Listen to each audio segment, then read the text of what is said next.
జగన్మోహన్ రెడ్డి మళ్ళీ పాదయాత్ర చేస్తారంటున్నారు, ఏమంటారు? పాదయాత్ర చేసినా మోకాళ్ళ యాత్ర చేసినా ప్రభుత్వం పరిపాలనలోకి వచ్చి 6 నెలలు అయింది కదా, ఎలా ఉంది? త్వరగా ఏమి అమలు చేయలేదు.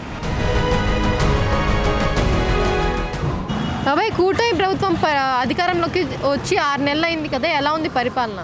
కూటమి ప్రభుత్వం వచ్చిన తర్వాత మొత్తం 5 కోట్ల జనాలకు కూడా ఒక ఆనందం కలిగింది. అన్నం పరబ్రహ్మ స్వరూపం అన్నారు. అన్నం మించిన దయ్యం ఇంకోటి లేదు. అలాగే చంద్రబాబు నాయుడు, డిప్యూటీ సీఎం పవన్ కళ్యాణ్ గారు, నరేంద్ర మోడీ గారు, వీళ్ళు ముగ్గురు త్రిమూర్తులు. ఇంకా సత్యసామలంగా అవుతారు. 2029లో ఇంకా పెరుగుతుంది, 34లో ఇంకా పెరుగుతుంది, 39లో ఇంకా పెరుగుతుంది, 44లో ఒక అద్భుతంగా ఉంటుంది. పుట్టిన పిల్లల భవిష్యత్తు గురించి చంద్రబాబు నాయుడు గారు ప్రయత్నిస్తారు.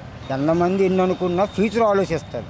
ఇటు ప్రజల్ని చూడాలి, ఇక్కడ ఉత్పత్తి చూడాలి, పుట్టే పిల్లలకు కూడా భవిష్యత్తు కావాలి. అతనిది ఆ మైండ్. ఆ మైండ్ అనేది ఒక బ్రహ్మ విష్ణు మహేశ్వరులు కలిసిన మైండ్. దీనికి మాత్రం ఆరంభం పెరుగుతుంది కానీ అంతం మాత్రం అవ్వదు. ఇది మాత్రం న్యాచురల్. ప్రజలందరూ తింటున్నారు 3 పూటలు, 400, 300 మంది పేద ప్రజలు. మాకు కూడా 1000 రూపాయలు వస్తుంది, అయినా అన్న క్యాంటీన్కి వస్తుంది. అద్భుతంగా ఉన్నది, బాగున్నది. సమస్య లేదు. ఈ విషయంలో మాత్రం మాట్లాడడానికి లేదు. పెన్షన్లు అంటారా 1వ తారీఖు రెడీ అయిపోతాయి, రేపే ఇచ్చేస్తారు కొంతమందికి పెన్షన్లు. కొన్ని పనులు అవుతాయి, రోడ్లు చేయించేది. ఆంధ్రప్రదేశ్ మొత్తం మీద రోడ్లు నేను ఎన్నో ఊళ్ళు తిరిగానమ్మా. ఇప్పుడు రోడ్లు సత్యశ్యామలుగా ఉన్నాయి, ఎక్కడ ప్రాబ్లం లేదు, ఏది లేదు. ఇంకా మళ్ళీ అయినా ఉంటారు. ఆయన తర్వాత అవుతుంది. అక్కడ వెనకాతల పవన్ కళ్యాణ్ గారు నడుస్తారు. ఒకరు పవన్ కళ్యాణ్ జనసేన అభిమానులు, టీడీపీ అభిమానులు చిన్నది ఏదేదో కొంచెం అనుకున్నా వాళ్ళిద్దరూ సమానంగా కూరుస్తారు. ఇది మాత్రం గ్యారెంటీ. పథకాలు ఎలా అమలు అవుతున్నాయి బాబాయ్? పథకాలు చాలా బాగున్నాయమ్మా. 6 నెలలు అయింది కాబట్టి ఇంకా అలా స్టెప్ బై స్టెప్ అవుతుంది. అటు అమరావతి చూస్తారు, పోలవరం చూస్తున్నారు. అన్నీ చూసిన తర్వాత ఒక్కసారి అవ్వాలంటే మామూలు ప్రతిపక్షం అంటారు, తప్పదు, కామన్ అది. అన్ని తర్వాత ఆయన సర్దుకెళ్ళిపోతాడు. ఆయన వాళ్ళు తొడకొట్టారని సరే వీళ్ళు తొడకొట్టరు కదా. అదే ప్రతిపక్షం వాళ్ళు ఆరోపిస్తున్నారు పథకాలు అమలు అవ్వట్లేదు అని చెప్పేసి. అవే అమ్మా, ఇప్పటికి 3 అవే. ఇంకా బస్సు తాలూకు వెళ్ళి పెడతారు, పండగ పోతే పెడతారు. స్టెప్ బై స్టెప్ అవుతాయి. అప్పుడు వాళ్ళన్నీ చేసినవన్నీ లెక్కలన్నీ అక్రమాలు చేసినవన్నీ ఒక లెక్కలు ఉండగా అలా వస్తుంది. దానికి ఇంకా దేవుని నిర్ణయం ఉంటుంది, అలా వెళ్తుంది. ఎవరు ఎన్ని అనుకున్నా సరే ఇప్పుడు మాత్రం 75% మాత్రం విన్ అయిపోయాడమ్మా చంద్రబాబు నాయుడు. కూటమి ప్రభుత్వం మాకు సమస్య లేదు. ఇంకా 10% అంటారు ఆ కామన్. ఆ 10%లో కూడా 10% ఇటే ఉంటుంది. ఏమున్నా 15% వాళ్ళకి ఉంటుంది. ఫ్రీ గ్యాస్ సిలిండర్, ఫ్రీ ఇసుక దొరుకుతుంది బ్రహ్మాండంగా అమ్మా. మొన్న ఓపెన్ చేశారు కదమ్మా. గ్యాస్ సిలిండర్కి అమౌంట్ బ్యాంకులో పడిపోతుంది. ఇంకేంటి కావాలి? లేట్ అవుతుందా పడిపోతుందా 2 రోజులు? కొంచెం మొన్న పడిపోయింది కదమ్మా కొంతమందికి. కొంతమంది స్టెప్ బై స్టెప్ అవుతుంది. కొంతమందికి అంత ముందే రాంగ్గా పెన్షన్లు గారు రాపించుకున్నారు, లేని వాళ్ళు కూడా రాపించుకున్నారు. అవన్నీ తీసేస్తాండి. తీసిన వాళ్ళు తప్పు లేదు కదా. అది కరెక్ట్గా నీ వయసుకి నీ ఇది సరిపోయిన దానికి ఉంచుతాడు, లేకపోతే తీసేస్తాడు. బాబాయ్, జగన్మోహన్ రెడ్డి మళ్ళీ పాదయాత్ర చేస్తానంటున్నారు, ఏమంటారు? పాదయాత్ర చేసినా మోకాళ్ళ యాత్ర చేసినా ఒంగోలు నడిసిల్లా మరి కష్టం. ఎందుకు బాబాయ్, ఎందుకు కష్టం?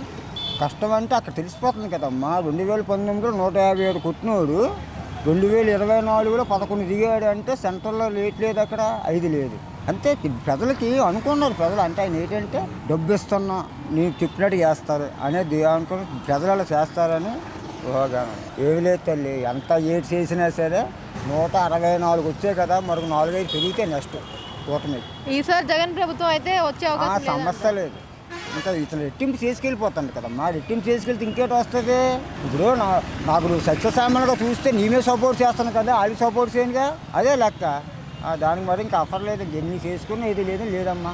ఇది మాత్రం వాస్తవం. ప్రభుత్వం పరిపాలనలోకి వచ్చి 6 నెలలు అయింది కదా, ఎలా ఉంది? గ్యాస్ సిలిండర్ ఇచ్చారండి మొన్న మధ్య, అది రిలీజ్ చేశారు. అదొకటి చేశారు. అన్న క్యాంటీన్ ఓపెన్ చేశారు. పర్లేదు. ఎలా ఉంటుంది అన్న క్యాంటీన్? ఫుడ్ బాగానే ఉంటుందండి, పర్లేదు. మీరేం పని చేస్తారు? నేను ప్రస్తుతం టాపీ పని కదా. అది ఫ్రీ ఇసుక దొరుకుతుందా మరి? ఫ్రీ ఇసుక లేదండి, రావట్లేదు. 2,500 తీసుకున్నారు ట్రక్. ఎలా ఉంది బాబాయ్ కూటమి ప్రభుత్వం పరిపాలన బాగుంది, శుభ్రంగా ఉంది. ఇసుక కూడా ఫ్రీగా ఇస్తాండ్రు. అంటే వాళ్ళు బళ్ళు మీద తెచ్చుకొని వాళ్ళ కిరాయి వాళ్ళు చేసుకోకుండా ఇస్తారండి. ఇప్పుడు మనం ఇక్కడి నుంచి ఇక్కడ తెస్తాం, మనకి కిరాయి రూపాయలు ఏంది ఎవరుగా. అదంతా ప్రభుత్వం బాగా చేస్తుందండి. అన్న క్యాంటీన్లో బాగా ఏమి డ్యామేజ్ ఏమి లేదు. డ్యామేజ్ లేకుండా చేస్తాండ్రు, డ్యామేజ్ లేకుండా తింటున్నాం. పొద్దున్న టిఫిన్ అంతా బాగానే చేస్తున్నారు. ఫ్రీ గ్యాస్ సిలిండర్ వస్తుందా?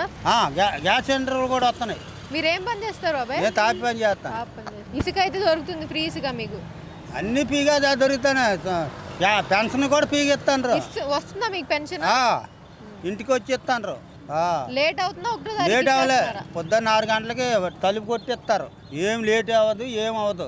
6 గంటలకి తలుపు కొట్టిస్తారు. శుభ్రంగా నీట్గా ఉంటుంది. పథకాలన్నీ అమలు అవుతున్నాయి. అమల్లో అవుతుంది. ఇప్పుడు అన్నా క్యాంటీన్లు అంటే అమల్లో ఉంది. పింఛన్ అన్న అమల్లో ఉంది. రాజధాని పనులు ఎట్లా జరుగుతున్నాయి బాబాయ్? అదుపాల పాలన బాగానే ఉంటుంది. మాకు ఆ పాలనగా తెలియదు కానీ ఈ పాలనే తెలుసు. ఇబ్బంది అని మటుకు లేదు బాబా, ఇబ్బంది అని లేదు.